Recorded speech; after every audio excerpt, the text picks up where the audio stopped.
At mga kaonse,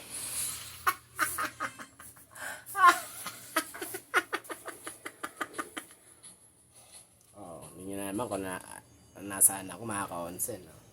Lumayo ako. Kasi mahal na yung gas ngayon, hindi pa mabilihin. Wala na kaming, wala na kaming makain. Kaya buti na lang, dito yung kaibigan ko to the rescue mga kaonse. Pero ako nagluto nito kasi nahiya ako. Kain lang ako, wala akong ambag. Kaya ako na nagluto. Diba? Mga kare na sabaw. Yan mga kaonse. May malunggay, madaming malunggay. Kasi maganda raw marami ng benefits yung malunggay. Diba? Sarap niya mga kaonse. Saba na may miswa, malunggay, kamatis, sibuyas. Diba mga kaonse? Dito lang yan sa lote. Sa farm ng kaibigan ko. Sa lote yan, diba? Hanggang dito mga konse ha. Kumain na rin kayo ng lunch. Kakain na rin kami ha.